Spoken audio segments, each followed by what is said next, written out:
Hi Mark, I'm Eva. My Chinese name is Huang Yiqing. My score number is 49 and I'm a freshman at NCUE. Meaghan Ramsey. Why thinking you are ugly is bad for you? This is my niece, Stella. She's just turned 1 and started to walk. And she's walking in that really cool way that 1-year-olds do. A kind of tittering, my body's moving too fast for my legs kind of way. It is absolutely gorgeous. And one of her favorite things to do at the moment is to stare at herself in the mirror. She absolutely loves her reflection. She giggles and squeals and gives herself these big, wet kisses. It is beautiful. Apparently, all of her friends do this, and my mom tells me that I used to do this. And it got me thinking, when did I stop doing this? When is it suddenly not okay to doubt the way that we look? Because apparently we don't. 10,000 people every month Google, am I ugly? That is Faye. Faye is 13 and she lives in Denver. And like any teenager, she just wants to be liked and to be fit in. It is Sunday night. She's getting ready for the week ahead at school, and she's slightly dreading it, and she's a bit confused because despite her mom telling her all the time that she's beautiful, every day at school, someone tells her that she's ugly. Because of the differences between what her mom tells her and what her friends at school or her peers at school are telling her, she doesn't know who to believe. So she takes a video of herself, she posts it to YouTube, and she asks people to please leave a comment. Am I pretty or am I ugly? Well, so far, Faye has received over 13,000 comments. Some of them are so nasty, they don't bear thinking about. That is an average, healthy-looking teenage girl receiving this feedback at one of the most emotionally vulnerable times in her life. Thousands of people are posting videos like these, mostly teenage girls, reaching out in this way. But what's leading them to do this? Well, today's teenagers are really alone. They are under pressure to be online and available at all times, talking, messaging, liking, commenting, sharing, posting. It never ends. Never before have we been so connected, so continuously, so instantaneously, so young. And as one mom told me, it's like there's a party in her bedroom every night. There's simply no privacy. And the social pressures that go along with that are relentless. This always-on environment is training our kids to value themselves based on the number of likes they get and the types of comments that they receive. There's no separation between online and offline life. What's real or what isn't is really hard to tell the difference between. And it's also really hard to tell the difference between what's authentic and what's digitally manipulated. What's a highlight in someone's life versus what's normal in the context of every day.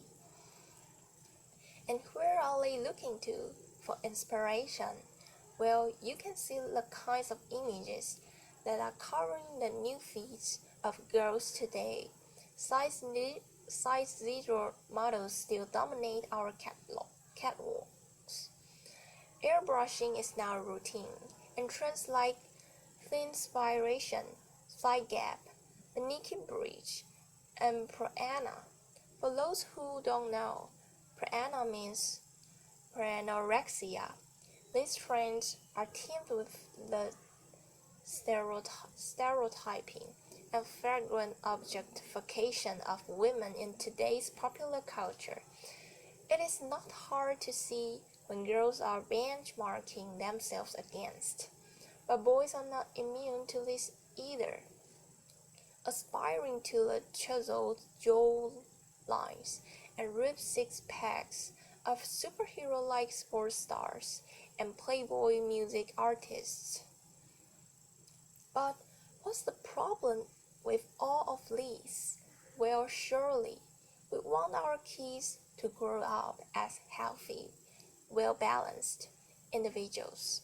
But in an image-obsessed culture, we are training our kids to spend more time and mental effort on their appearance at the expense of all the other aspects of their identities.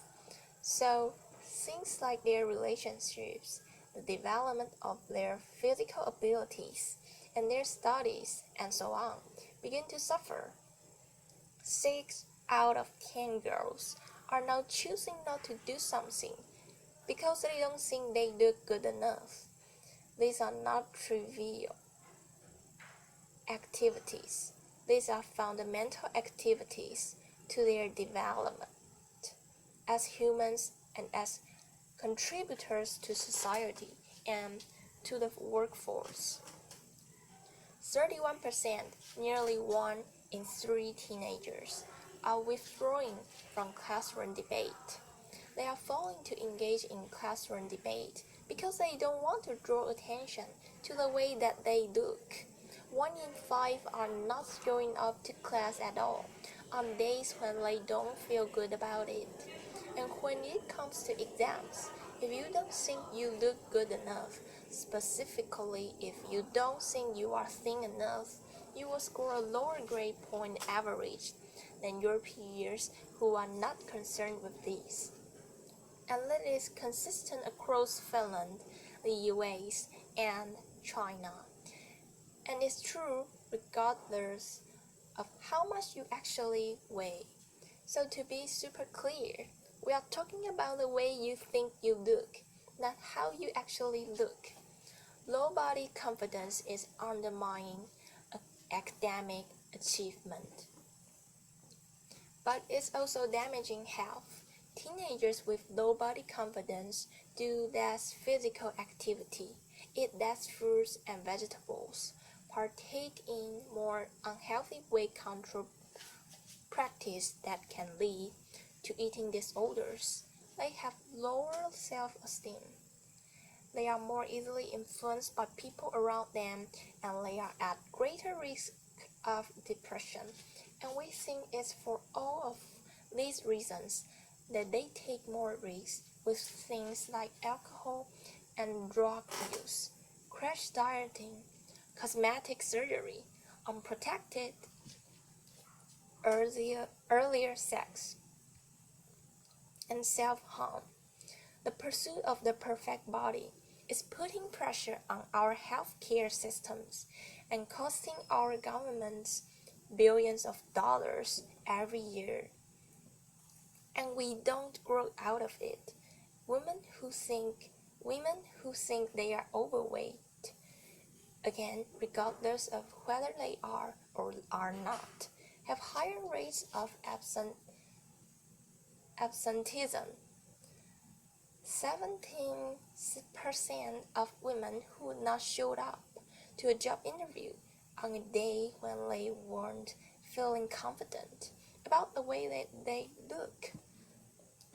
Have a think about what this is doing to our economy. If we could overcome this, what that opportunity looks like. Unlocking this potential is in the interest of every single one of us. But how do we do that? Well, talking on its own only gets you so far. It's not enough by itself. If you actually want to make a difference, you have to do something. And we've learned there are 3 key ways. The first is we have to educate for body confidence. We have to help our teenagers develop strategies to overcome image-related pressures and build their self-esteem. Now, the good news is that there are many programs out there available to do this. The bad news is that most of them don't work. I was shocked to learn that many well-meaning programs are inadvertently actually making the situation worse. So we need to make damn sure that the programs that our kids are receiving are not only having a positive impact, but having a lasting impact as well. And the research shows that the best programs address 6 key areas. The first is the influence of family, friends, and relationships. The second is media and celebrity culture.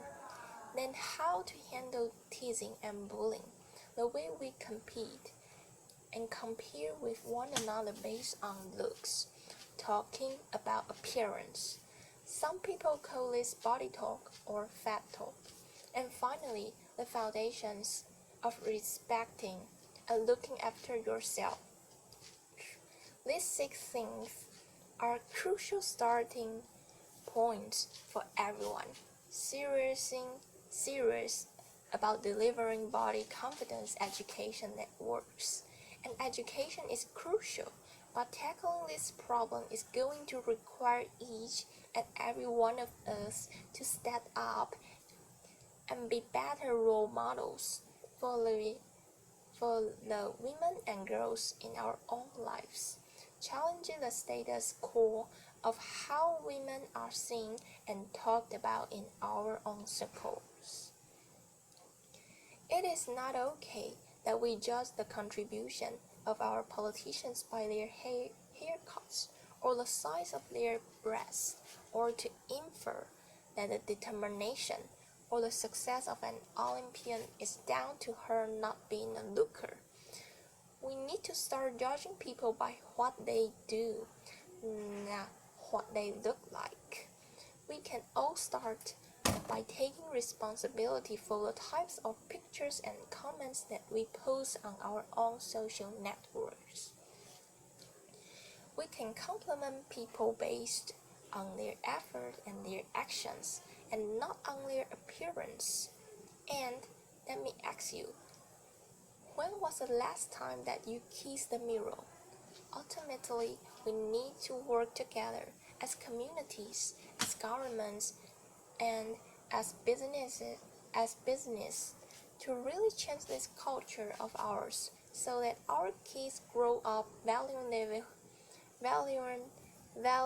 their whole selves, valuing individuality, diversity, inclusion. We need to put the people that are making a real difference on our pedestal, making a difference in the real world, giving them the art time, because only then will we create a different world, a world where our kids are free to become the best versions of themselves, where the way they think they look never holds them back from being who they are or achieving what they want in life. Think about what this might mean for someone in your life. Who have you got in mind? Is it your wife, your sister, your daughter, your niece, your friend? It could just be the woman in a couple of seats away from you today. But would it mean for her if she were freed from that voice of her inner critic, nagging her to have longer legs, thinner thighs, smaller stomach, shorter feet? What could it mean for her if we overcame these and unlocked her potential in that way? Right now, our culture's obsession with image is holding us all back. But let's show our kids the truth. Let's show them that the way you look is just one part of your identity, and that the truth is we love them, for who they are and what they do and how they make us feel. Let's build self-esteem into our school curriculums. Let each and every one of us change the way we talk and compare ourselves to other people. And let's work together as communities, from grassroots to government, so that the happy little 1-year-olds of today become the confident change makers of tomorrow. Let's do this. Applause.